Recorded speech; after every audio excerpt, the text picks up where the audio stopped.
Buenos días, amigas y amigos de Domingo sin Estrés. Hoy es domingo 8 de enero y hoy he querido conversar muy brevemente, nombrar los 10 tópicos más importantes de un tema y de una construcción cultural que forma parte de nuestra identidad, de nuestra cultura, de nuestro pensamiento evolutivo y de alguna manera de nuestra espiritualidad también para una parte de la población. Este tema es bien sencillo, tratado de forma bien elemental, solo para tener una idea en términos históricos, no religiosos, de cómo se forjaron y crecieron estas dos poderosas creencias y culturas que forman parte de la identidad y del armazón cultural y existencial del mundo occidental. Quiero hablarles de el surgimiento del cristianismo y el catolicismo a la luz de la historia, de los registros de la historia, no desde el punto de vista teológico ni religioso, sino como un aporte del fenómeno histórico y cultural de esta parte del mundo en que vivimos, que se llama Occidente. Recuerden que cada domingo llegamos a Francia, gracias a Francia A. Valois o Francia A. Valois. Ella es mortgage banker. Su nombre es Francia A. Brick. O puede encontrarla como Francia A. Valois o Valois. Ella es mortgage banker y puede asesorarle en su préstamo hipotecario, sea de primera vez, sea que usted quiera reenganchar su préstamo para su casa, su apartamento. Llame al 718-344-0819. Francia puede asesorarle en toda la Unión Americana y le va a acompañar para tomar la mejor decisión. También llegamos gracias a la Casa del Mar. El restaurante es una joya de los dominicanos para el mundo, allá en Western, en el Bronx, restaurante La Casa del Mar. Y gracias a la cooperativa Vega Real, que es una marca país y un ejemplo nacional, la mejor cooperativa dominicana, la más confiable, la que más ha crecido. He hecho este ejercicio porque la gente a veces piensa que las cosas vienen de la nada, del aire, de pensamiento. No. La historia registra, documenta, verifica y entonces emite, sean opiniones, sean certezas, sean verdades, aproximaciones, pero ese es el fin de la historia. Y no lo digo desde el punto de vista ideológico, sino como patrón cultural de la historicidad, de la narración, de la característica de los hechos. Vamos a partir entonces del tronco común del catolicismo y del cristianismo. ¿Cómo surgen estas dos grandes corrientes, estos pensamientos que han tenido un acervo tan poderoso y tan grande en nuestras vidas? Y en tiempos pasados tenían una fuerza tan determinante que fueron capaces de dominar por siglos y siglos el pensamiento, la cultura, la ciencia, el quehacer humano en cualquier orden. Lo primero es, y como es un tema tan apretado, tan sintético, voy a tratar de resumirlo de manera, vamos a decir, vamos a decir epitomada, esa es la palabra. Bueno, la iglesia nace en los primeros 3 siglos, la iglesia primitiva. Número 1, nace en los primeros 3 siglos de la era, con la compilación, las historias contadas y orales, y también los registros históricos de los primeros padres de la iglesia y de los episodios que marcaron eso que con el tiempo sería el cristianismo. El primer concilio que realiza la iglesia, número 2, el primer concilio que realiza la iglesia lo hace en el año 50. Pero estamos hablando en el año 50 de la era cristiana. Se llama la gracia de Jesús. Los concilios son esas convocatorias donde surgen lineamientos rigurosos, directrices de cómo habrá de administrarse la iglesia y la cura de la iglesia, ¿no? A partir de entonces. La gracia de Jesús es el primer concilio del cristianismo. Estamos hablando del año 50, de una manera bastante lejana y primitiva. Ahí empieza a verse el cristianismo como el primer proyecto social, porque las demás religiones que existieron, el paganismo y todas las que hubo antes del cristianismo, no se veían como un proyecto social. Todo era con temor, con la salvación, con la reencarnación, pero no era como un proyecto social. Esta gente llega, y cuando digo esta gente me refiero a esos primeros padres fundadores, llegan para un proyecto de vida y con un código de ética, de convivencia también. Jesús nace en el año 4 o el año 6 antes de Cristo. Vamos a decir del 6 al 4 antes de Cristo. Recuerden que él murió a los 33 y su evangelio fue del 24 del 28, a los 28 años empezó la predicación. Esta es la tercera anotación. Empezó la predicación por el mundo a los 28 años de edad.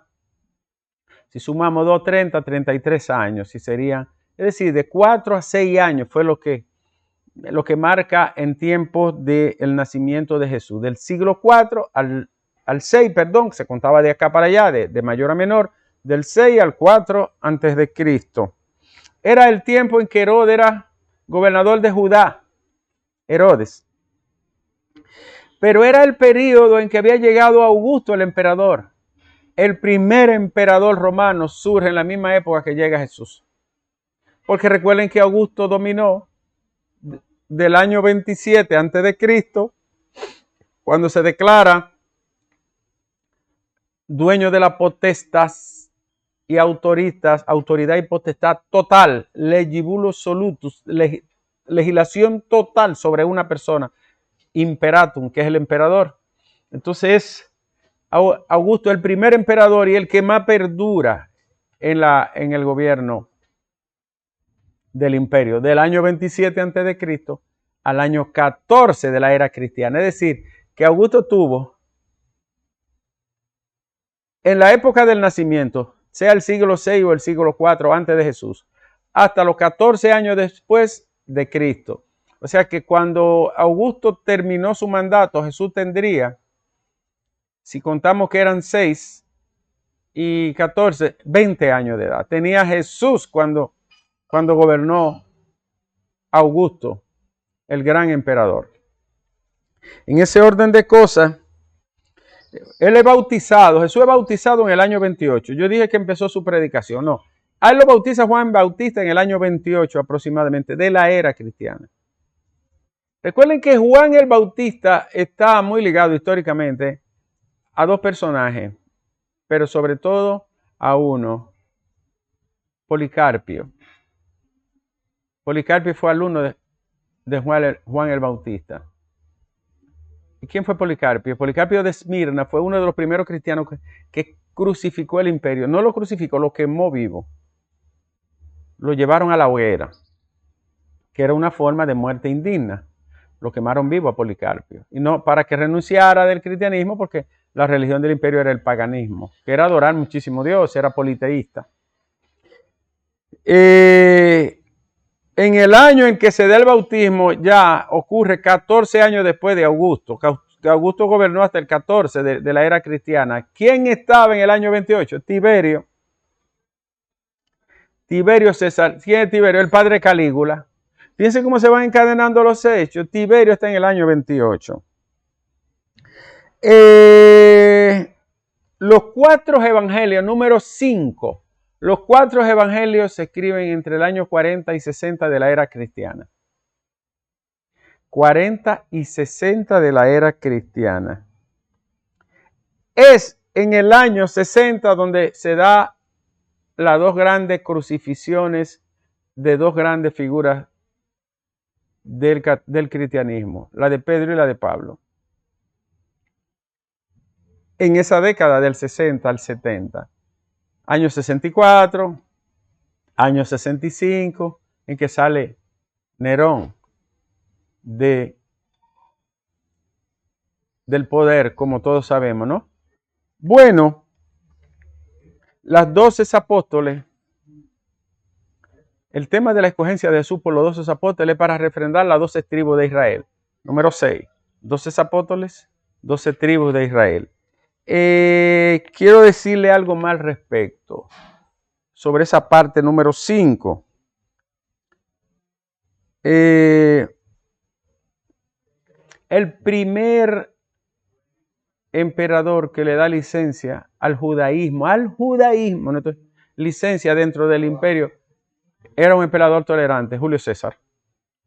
Por eso el judaísmo cohabitaba en ese entonces. Señores, hay algo que yo quiero notar aquí, y puse aquí los tres grandes concilios.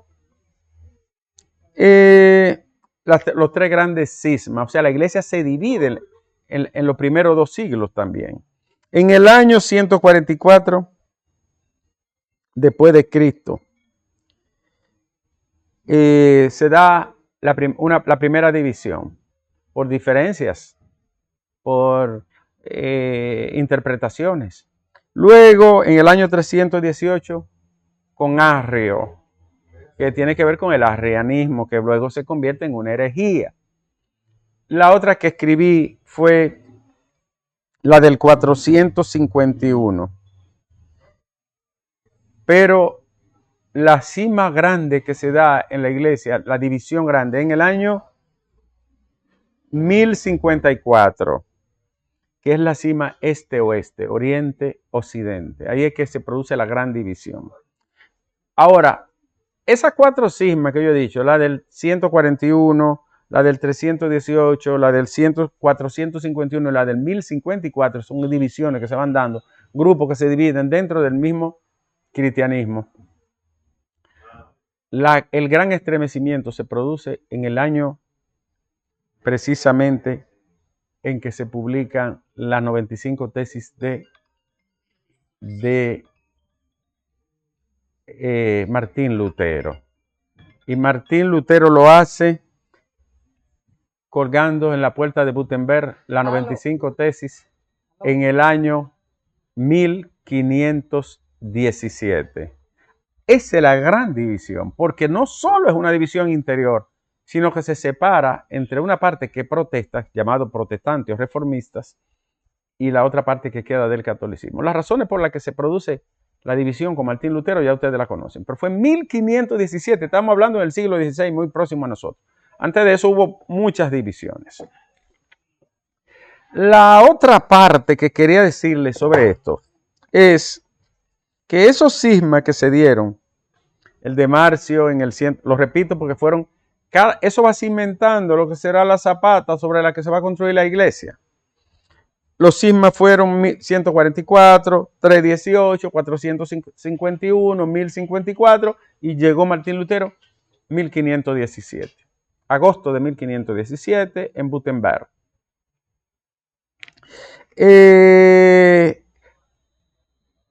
Séptimo, el primer papa, Pedro, ¿no? No hay que discutir, ya ustedes saben, Pedro, sobre tu nombre edificaré mi iglesia. Quien le siguió a Pedro fue Linius. Pedro escogió a Linius, que era uno de los que andaba con ellos y no era apóstol. O no recuerdo bien si era apóstol, pero no era tan descollante. Linius fue el segundo después de Pedro. Después de Linius vino, estamos hablando que vino Anacleto, Eleuterio, vinieron otros, Clemente I, etc. Pero Pedro y Linius son los 2 primeros papas. Son los que inician la sucesión, Pedro y Linius. Otra cosa, número 8, los lugares de culto, le llamaban domus. Domus quiere decir en latín casa. En griego, oikos. En latín, domus. De ahí que viene mayordomus. De ahí que viene domicilio. De ahí que viene domus, que significa hogar, casa. La casa estaba dividida de una manera tal que establecía una jerarquía para los que visitaban las que eran entonces antiguas iglesias. Tenía un peristilo, que eran donde iban las personas habituales. Tenía un atrio, que era donde iba el pueblo, y allí se realizaban cánticos, alabanzas. Es el origen de las congregaciones, de las iglesias, el domus. ¿Cuándo empieza el catolicismo como tal? San Ignacio II. Esto es en el siglo II. San Ignacio II es el primero que utiliza la palabra catholicus, que significa universal. Universal, que no solo era para de donde surgió, sino que iba a ser una iglesia universal en el mundo completo. Católicos. Estamos hablando del siglo II. Y la jerarquía ya empieza a instaurarse. Obispos, arzobispos, sacerdotes, diáconos, ministros. Ese orden, señores, es antiguo. El orden de la jerarquía católica empieza por el siglo II de la era cristiana. Siglo II. Estamos hablando por el ciento y tanto, empezando el año 200 después de Cristo. Hubo un concilio importante. Estoy tratando de buscarlo en mi memoria, que lo recuerde, porque he estudiado el tema de los concilios. Galerio se llamó un gobernante que fue el primero que emitió el edicto de tolerancia religiosa. Primer edicto de tolerancia religiosa, que no fuera únicamente el paganismo, porque todas las demás estaban conscritas, proscritas, prohibidas, fue Galerio. ¿En qué año? En el 313.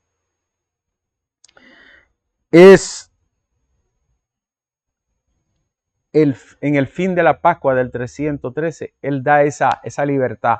Por eso la primera libertad en Occidente, la libertad religiosa. No se permitía a nadie. Galerio permite la libertad religiosa. Hay algo que quería significarle en este orden. Y es que ese edicto de Galerio en el 313 da paso a uno de los edictos más importantes de la iglesia, tanto católica como cristiana. Por una razón que le voy a decir. El edicto de Milán en el año 313 es el primero que garantiza la libertad religiosa. Pero ya no solo como libertad, sino como asunción de la religión. ¿Por qué? Porque es Constantino, que era el emperador con asiento en Constantinopla. Porque le ponen Constantinopla a Turquía o Bizancio, a esa capital que es lo que hoy Turquía, en su honor. Este 313 lo hace él. ¿Ustedes saben qué? ¿Saben por qué? Porque él obtuvo una victoria en el puente de Milvio. Esa famosa victoria sobre los musulmanes, sobre los otomanos en el puente de Milvio, le dio una iluminación y él entendió que debía de reconocer, porque fue una deidad cristiana, y entonces él reconoció, asumiendo el cristianismo a partir de ese año. Ahora, ¿cuándo se formaliza como tal el cristianismo? En el concilio de Nicea en el año 325, es decir, 12 años después. 12 años después se promulga el concilio de Nicea, que es ya la asunción que acepta el imperio, la divinidad de Jesús, su nacimiento divino, y acepta también las leyes que regirán a partir de entonces el catolicismo, es decir, la Iglesia Universal. Fíjense que en el 313 todavía van de alguna manera unificadas. No ha existido todavía reforma, porque la reforma es muchos años después, en 1517. Esa acción de Constantino lo convierte en un padre, por eso era un padre, y sobre todo en las iglesias ortodoxas. Constantino da el paso legal, el instrumento jurídico para legitimar el cristianismo, y además él se convierte. En el siglo IV, la primera iglesia católica romana aparece como tal en Letrán por San Juan de Letrán. San Juan de Letrán funda la primera iglesia católica con ese nombre, con una construcción que usted decía católica romana. En el 380, Teodosio, ese fue muy importante también para la iglesia. Recuerden, estamos hablando después de la era cristiana. Teodosio el Grande hizo lo contrario de lo que hacían anteriormente. Empezó a prohibir el paganismo. Al prohibir el paganismo, los perseguidos eran los paganos, los que adoraban al sol, a la luna, al agua, a la lluvia, a piedras preciosas, animales, etc. Entonces Teodosio persigue a los cristianos y eso le da una libertad y un espacio tremendo a los cristianos que empiezan a expandirse por los caminos y la carretera que iba construyendo el imperio. Por ejemplo, la iglesia de Tesalónica, Egipto, todas esas iglesias que ustedes ven a Pablo, que Pablo era una especie de relacionador público, el apóstol, andando por todos esos caminos que el imperio ha construido. En orden muy apretado, finalmente, los paganos fueron perseguidos, el cristianismo creció, se asumió como religión oficial y cuando llegó el cisma del año 1054 ya hay una gran consolidación, aunque se dividió la iglesia, pero ya era muy poderosa. Ahora, eso dividió, y es muy importante el cisma del año 1054, porque dividió Occidente y Oriente. El mundo occidental, es decir, de Turquía para acá, de Constantinopla para acá, y lo que quedó del mundo oriental. Pero eso llegó hasta Europa oriental, Asia, Rusia, y por eso ustedes ven una iglesia ortodoxa para ese lado. No es porque nació así, es porque se dividió por el cisma del 54. Que se llamó el cisma de Occidente, el cisma de Oriente, como se le llama comúnmente en la historia. Finalmente, en el año 1517, Lutero emprende las reformas que ustedes saben, atacando las indulgencias, el Papa no es infalible, Jesús es la tres divina persona y todo esto. Saca a María, la madre de Jesús, de lo que será el canon protestante. Y ya ustedes conocen la historia. Número 8, Enrique VIII en Inglaterra coge otro rumbo. Estamos hablando que en el año 1530, es decir, 13 años después de la Reforma Protestante, en Inglaterra Enrique VIII dice, espérate, no es por ahí la cosa. Y se funda la iglesia anglicana porque él decidió casarse con una plebe que era nabolena y entonces para él hizo una reforma en su interior, en su localidad, y convirtió la iglesia anglicana a partir de entonces, con su propia doctrina, en un cisma interior del Reino Unido, de Inglaterra, que se produce exactamente en el año 1534. Ya voy finalizando porque lo más importante es para este cierre, señores. El Concilio de Trento, junto con el de Nicea y el concilio que mencioné anteriormente, es uno de los más importantes de la iglesia. En el Concilio de Trento, del año 1545 a 1563, si no me falla la memoria. Lo importante del Concilio de Trento, que solo lo anoté aquí como concilio para no olvidarlo, lo encabeza Pablo III. Surge la contrarreforma para enfrentar la tesis y la corriente de Lutero. Por eso se llama contrarreforma. Es contra los protestantes y contra la propuesta que los seguidores de Lutero habían iniciado. Ahí empieza la supremacía de Irineo, de León, de Eusebio, que son los que empiezan a recoger los textos, como se va a organizar la Biblia que nosotros vemos, la Biblia católica. Hubo que compaginarla. Irineo es uno de los recolectores de los libros de la Biblia y de los que organizan sobre todo el Nuevo Testamento. Bueno, vino la sucesión, se admite la transmutación, se admite la misa, la liturgia, el cuerpo y la sangre de Cristo, que es el pan y el vino, y todo ese ritual que nosotros vemos que se ha heredado de entonces, surge fundamentalmente después de Irineo, de Eusebio, Evaristo, Alejandro, Sisto, Teléforo, Higinio, Pío, Aniceto y todos los papas que ustedes han visto discurrir en la historia y en el presente. La muerte de Benedicto XVI, etc.